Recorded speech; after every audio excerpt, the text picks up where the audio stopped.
The sun has gone down at Hangman's Hill, and the ghost at Misery Corner isn't walking tonight. So, welcome to the Weird Tales Radio Show, your weekly fix of ghost stories, urban myths, magic, and folklore. And now, here's your host, writer, award-winning journalist, best-selling author, and sometime werewolf hunter, Charles Christian.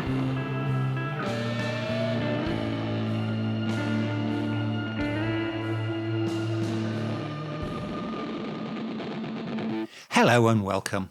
Thank you for joining us. I'm Charles Christian, and with me is Janie.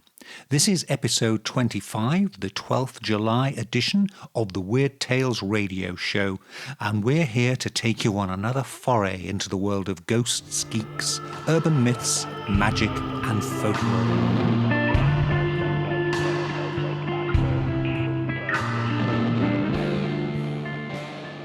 Time for an anniversary, and this is a good one, because on the 8th of July 1947, the US military first announced the discovery of a mysterious wreckage on farmland near Roswell in New Mexico. Right, you know where I'm going with this. And so gave birth to a whole new world of ufology and conspiracy theories. And I just also do know, just on another note, that there is a degree course at Edinburgh University in Scotland on ufology, if anybody would like to know that. I know, yes. Oh, you know that. Of course you knew that. Of course I know that, Yeah, yes. okay. Yes, this was a good one because it's really the event that has kicked off the whole ufology, UFOs scene, and in fact put Roswell on the map, and probably fair to say the UFO industry is the main business now in Roswell, where they have UFO cafes and UFO festivals and things of that nature. It's an odd one, though, because it just doesn't quite hang together. The initial reports said that they found pieces of rubber balloon, metal foil, and sticks. Okay. Which doesn't really sound like something you'd travel across the universe in. However, the conspiracy theories say, first of all, it was actually one UFO that crashed there, a flying saucer, and that there were alien bodies, possibly one who was still alive and was taken away to a secret military establishment and never seen again. Another theory is that it was two UFOs that collided with each other and crashed. And a third one is that it was a strange Russian spaceship piloted by genetically modified children to scare the Americans, which you think if you were going to do that, perhaps you'd do it over New York or somewhere near there. Yes, I can see some big gaping chasms in those Yeah, theories. And it gets worse because the first person to spot it, a local rancher, it shows how long ago this was. He lived 30 miles from the nearest telephone, and the timeline's a little vague, but he took between 3 weeks and 1 week to actually report the finding of the wreckage to anyone. So you can't help think it wasn't really that concerned if it was a couple of UFOs with little aliens crawling around the place. He's either seen a lot of life in the desert there, or he's was very laid back individual. Yeah. And it does appear, say, the military's immediate response was to say it was a crashed weather balloon. Observational. But people who saw the wreckage in photographs immediately said, that doesn't look like no weather balloon, which is where the conspiracy theories started. Right, yeah. What it actually seems to have been is the Americans at that time had a thing called Project Mogul, which was a special high-flying balloon system with various microphones and scanning devices on it, which was being flown to see if they could detect Russian nuclear tests. and it yes, it that was makes sense. it yeah. was top secret at the time, the technology they were using, and also they didn't want the Russians to know they were spying on them. So yeah. their reaction was, well, we'll just say it was a weather balloon.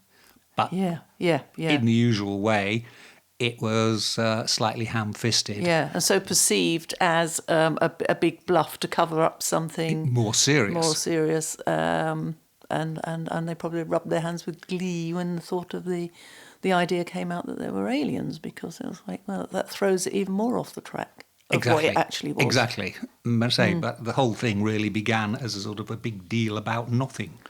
Okay. And lest we forget, and how could we, the UK had its own big UFO incident in December 1980, when there were reported sightings of a UFO over Rendlesham Forest, which is, 20 miles, 30 miles from where we are now. Yeah. And again, the believers believe that it's aliens and it was a military cover-up. Yeah. The more cynical say it was the light from a local lighthouse and a police car's lights driving through with flashing lights on it. But I say the conspiracy theories believe it was an alien visitation. Yeah. What was the manifestation of the thing that was seen? Was it a light? Was it something shiny? Was there noise? I mean, is there in detail? Was flashing lights and something appearing to move through the forest and possibly land there. But the description... Landed in a forest. Yes. How does that work exactly? There's clearings in forests. And oh, the clearing. Okay. yeah. And it was near an airfield. Yeah. So say that there is a suspicion it might have actually just been the lights of a police car with its lights flashing. Yeah. Anyway, the Forestry Commission, with a remarkably good sense of humour, have created a Rendlesham UFO trail, which has various little signposts and follows the route. And most recently, they have built a miniature flying saucer. So when you get to the end of the trail, you can find what appears to be a flying saucer for you there. Yeah. Sort of spoils the mystery a bit, really, isn't it? 'Cause you can imagine this slightly graffiti-covered, tarnished and rusting.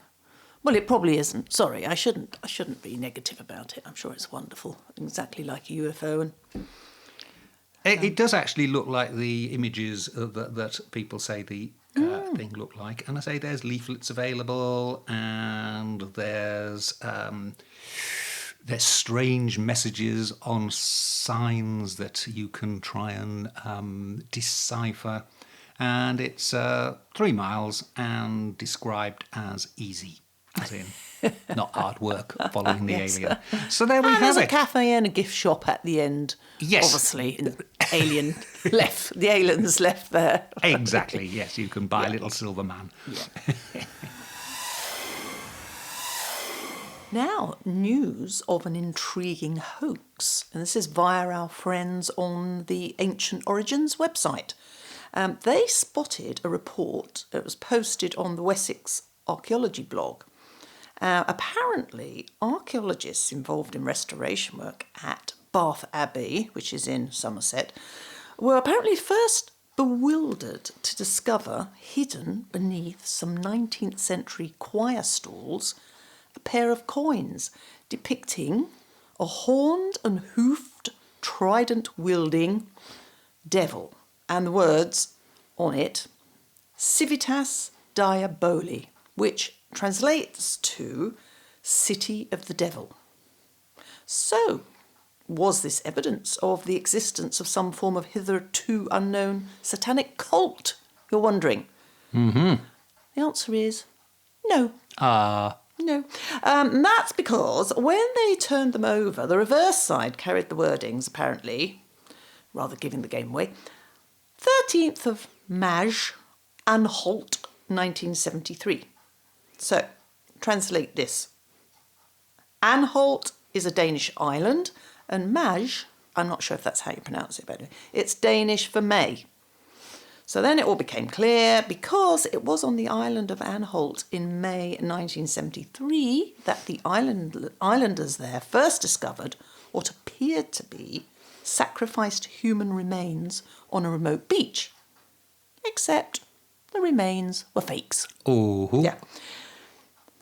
Then, the so-called devil coins, that's the same ones as were found at Bath Abbey in Somerset, started appearing at various locations around Denmark, typically hidden in church crypts, behind statues, and even behind paintings, this is cheeky, at the police headquarters in Copenhagen. What a laugh.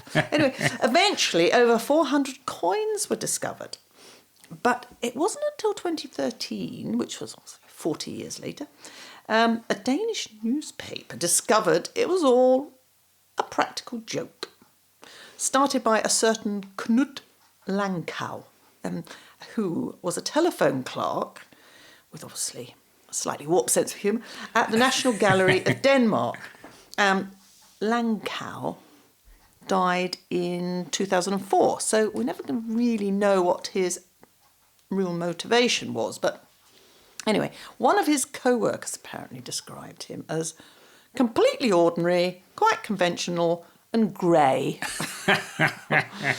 However, his niece told the newspaper, this is a quote from her, despite his obvious intelligence, Knud's education had been cut short by financial hardship that forced him to find work to help his family make ends meet.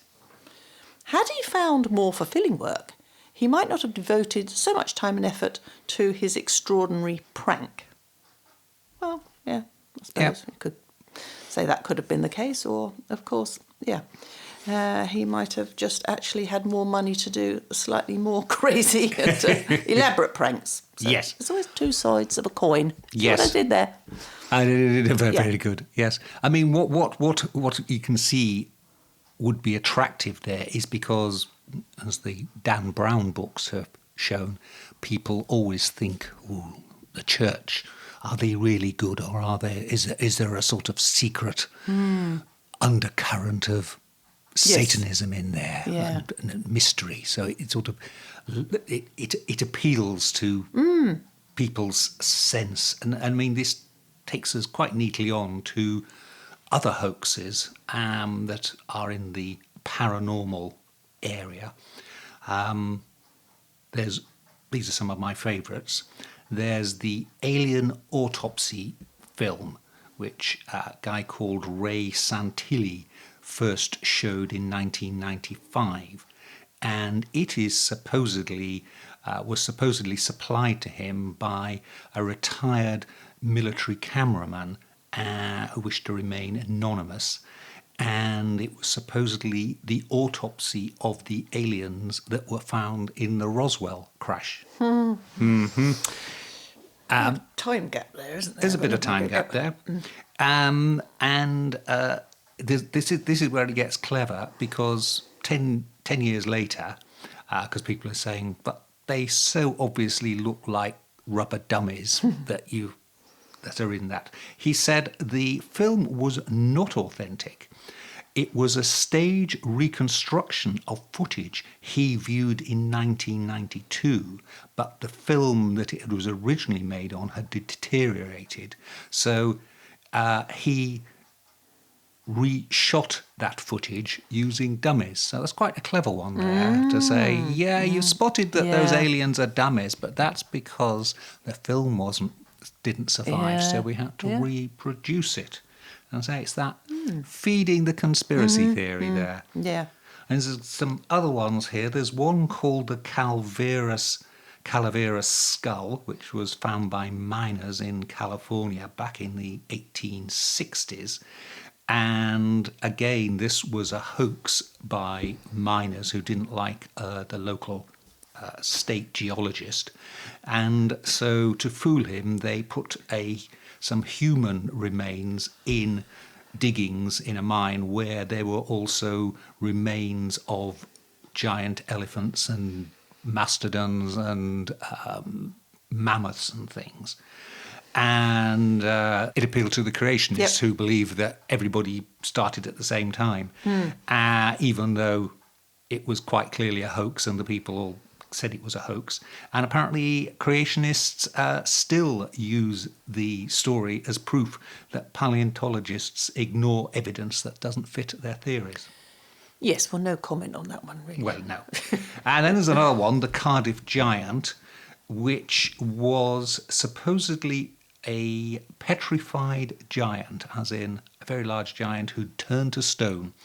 And he was dug out of the earth. And this was another hoax by a character, actually a tobacconist called George Hull, who was an atheist.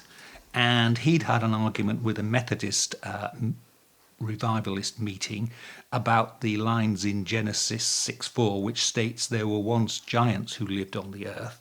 So he decided to have a giant carved, stained so it looked old, then buried it, and then dug it out. And everybody said, "Wow, petrified giants. It must be true." Ooh, so is this tobacconist another victim of not having a fulfilling job, so had to come up with? I'd just like to look at the psychology of these things on a deeper level. It did apparently cost him a lot of money to do, but he then started charging people to see the giant, and he made what would be the equivalent of $500,000 in a very short time on the result of it. However, because it was so popular, the circus entrepreneur P.T. Barnum offered to buy the giant so he could have it. However, people who then owned the Cardiff Giant, Cardiff is the place in America where it was dug up, said, "No, you can't have it." So Barnum had somebody make a replica of it on the QT and then announced that his giant was the real one and the other one was a hoax, a fake. Whereupon the owners of the first one said, "No, it's not a fake. Ours is the genuine one. Yours is the hoax." Whereupon Barnum sued them for libel. So to say just that gets better and better. It does. And it went to court. And eventually George Hull, who'd actually by then sold his interest in the giant, fessed up that he'd done it all. So basically there were two fakes going around, and Barnum lost his legal case because you can't claim you've got a genuine fake when your fake is fake. A fake of a fake. It's a hoax of a hoax. A hoax of a hoax. Apparently, the two versions can still be seen in America on display, still touring. Right.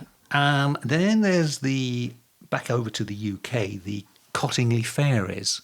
Oh yes, I was thinking we've seen pictures of that. Yeah. And you look at them now, and you think those are so obviously cut out of books. And apparently on one of them you can see a pin that's been used to pin them to the scenery. Yeah. But everybody believed it. Yeah, well, unsophisticated times. Well, there was a war on, it was 1917, so maybe people like to think it was, there was an afterlife or, there was something going on there. Point. And I say a lot of people fell for it. And the two girls, later women, one much later on in life said that some of the pictures were fake, but one was genuine. So again, you've got this little bit of dangling, a bit of truth there. And then there was the Piltdown Man, which was the famous missing link in human evolution. And it appeared to be a hybrid of an ape and a human being, where man had evolved from an ape. And this went on for a long time, although a lot of people very early on had their doubts about it. It took 40 years for it to be conclusively dismissed as a forgery, and it was revealed that it was parts of a modern human, but with a relatively small brain, a lump of orangutan, and some old teeth from a monkey. And they'd all been stained and filed. Do you know, this is all news to me.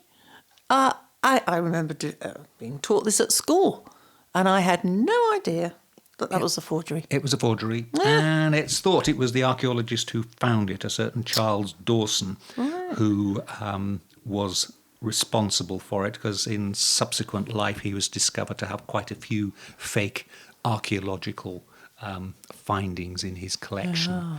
He wasn't a tobacconist at all. He wasn't a tobacconist. Okay, Just checking. Just seeing if there's a theme, you know. If there's no. And now this is my favourite one. It's the Pacific Northwest tree octopus. I don't believe it. No. Yep, this was a deliberate internet hoax from about 20 years ago, and he created a endangered species of cephalod, which was apparently able to live on land and in the water, and was said to live in the Olympic National Forest and nearby rivers up in the Pacific Northwest of America. And it would lay its eggs in the rivers, and you can tell there may well be a bit of a clue here, because its major predator was said to be the Sasquatch, in other words. Possibly non-existent. Bigfoot, yes. Yeah. Okay. And the website of it is now used as a test of computer literacy, where people are shown it and saying, can you see anything odd with this site? And it's to test how gullible or not people are. Yes, yeah. And I say it's very plausible, because you can get supposedly T-shirts and mugs saying, save the Pacific Northwest tree octopus. Okay. Any pictures of it? Actually, not obviously that we can show a picture. I'm just wondering how they made it. Did it make it out of rubber? I suppose you could digitalise. I suppose you could digitalise it. Yes. Like that. Yeah, the original one didn't it? Just had sort of sketches of what it looked like, and because it's not only very rare but also shy. Yes. It's why nobody has ever seen it, except for obviously the furry versions in the gift shop. Yes. Exactly. There we go. Wow. You are listening to the Weird Tales Radio Show with Charles Christian on internet radio and podcast.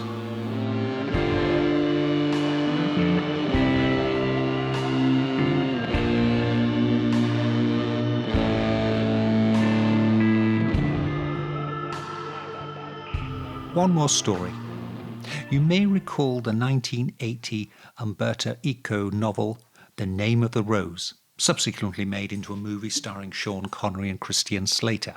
And at its heart of the plot is a manuscript written in poisoned ink, so anyone licking their fingers before turning over a page would ingest the poison and die. But how likely is this to happen in the real world? Funnily enough, well, actually not that funny, as we are dealing with deadly poisons, the University of Southern Denmark discovered that 3 rare books in their collection, dating back to the 16th and 17th centuries, actually had covers containing large concentrations of arsenic. What happened is the library was aware European bookbinders of that era would frequently recycle old parchment documents and use them to create book covers for later works. These older recycled covers would then be covered in dye or paint to obscure whatever handwriting was originally on them. However, modern X-ray fluorescent analysis technology can be used to uncover the hidden text. Except when the Danish library researchers scanned the covers of these 3 books, they found the green paint on these covers contained a pigment layer based on arsenic, possibly Paris green, a popular shade first manufactured in the early 19th century before its toxic nature was fully appreciated. There are tales of wallpapers containing Paris green accidentally poisoning the occupants of rooms thanks to microorganisms reacting with the arsenic and producing a toxic gas. In fact, there's even one school of thought that suggests that Napoleon Bonaparte's death was caused by a lifetime's accidental exposure to arsenic. There again, another theory is that Napoleon's British captors gradually poisoned Napoleon with arsenic during his 6 years of captivity on the island of St. Helena. And if he was poisoned, he wouldn't have been the first head of state to suffer such a fate. For example, in the 16th century, the French queen, Catherine de' Medici, she was the wife of one French king and mother of 3 more, is rumoured to have murdered a political rival, Jeanne d'Albret, the Queen of Navarre, with a gift of poisoned gloves. And, closer to home, the English monarch King John, bad King John in all the history books, is said to have poisoned Robin Hood's girlfriend, Maid Marian, with a poisoned glove, whose fiery poison ate its way to her bone and dried her lifeblood. So if you have an old book, possibly best not lick your fingers and turn the pages over.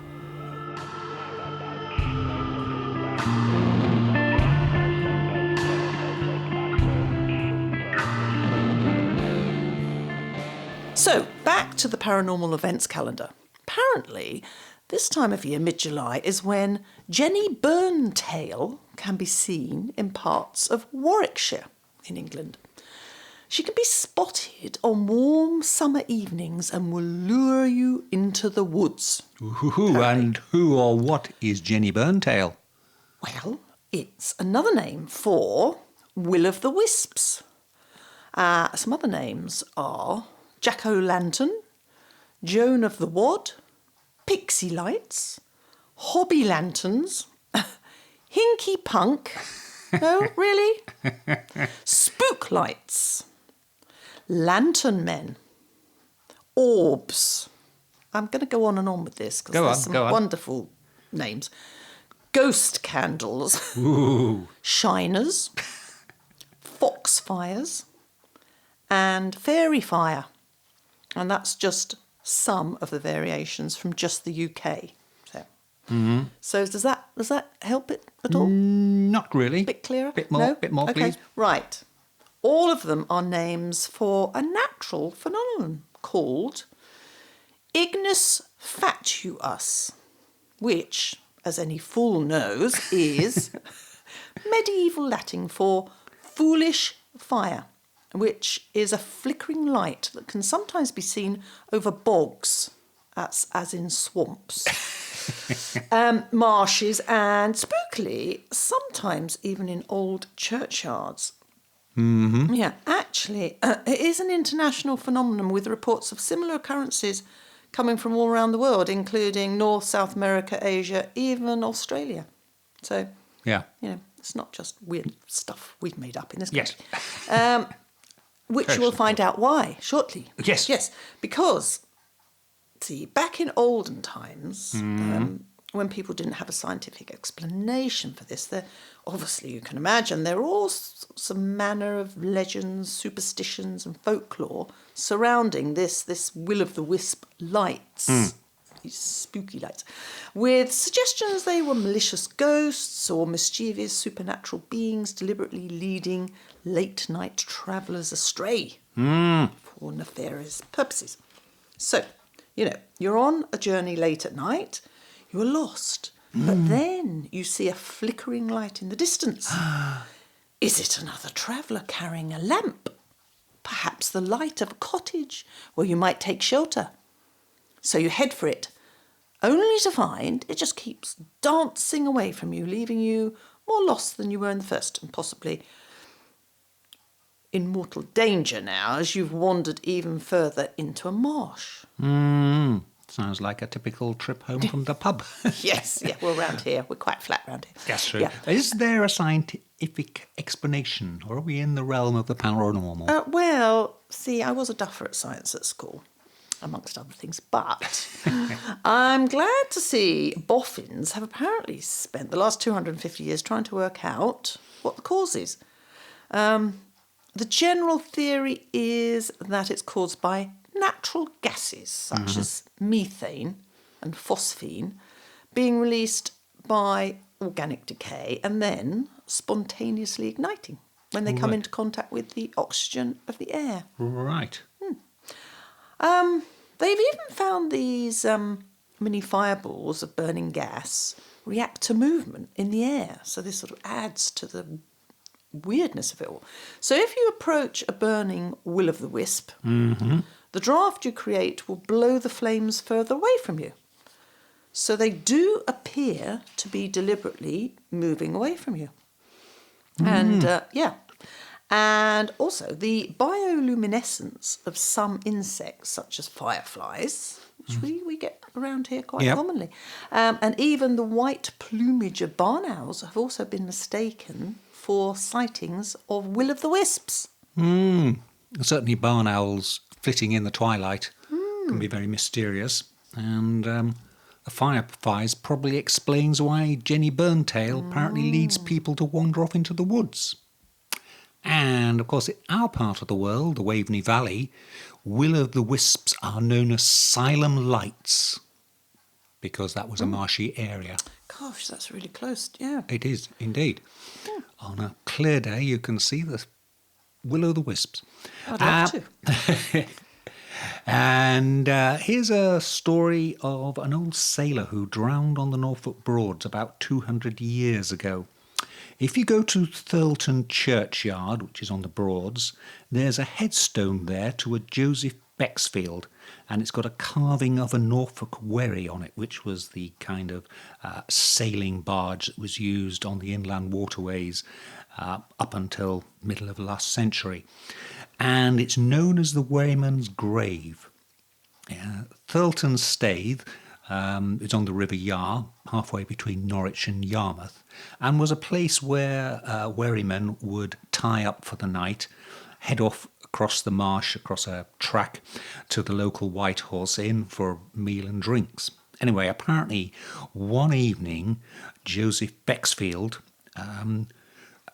was in the pub and remembered he'd left something on his wherry down at the Staithe that his wife had asked him to get him. So, despite warnings from fellow boatmen that the lantern men were that night popping off in their hundreds, I think that means there were lots of flickering lights out there, he apparently had another double hot rum and said he knew the old marsh too well to be led astray, and bid them good night. He was never again seen alive. However, days later, his body was found floating down the Broad midway between Reedham and Breydon, and it's thought that he was led astray by one of the lantern men. In fact, it's said that when the swirling sea mists cover Breydon water, you can see the shadow figure of a wherryman wandering over the marsh. It is spooky, though, isn't it? It is. But obviously, you know, it's misty and quiet, and then the odd hoot of an owl or whatever. Yeah, you can well imagine. That's very atmospheric. Thank you. Thank you As indeed. if I was there, but obviously not. No. Thank you very much. Well, I'm afraid that's it. We're out of time. Janie and I look forward to joining you again next week. But until then, ghosts and goblins, spooks galore, scary witches at your door, jack-o'-lanterns shining bright, wishing you a haunting good night. Black Shuck, the demon dog of East Anglia, is baying at the moon, which means it's time for us to go. You've been listening to the Weird Tales radio show with Charles Christian, your weekly fix of ghost stories, urban myths, magic, and folklore.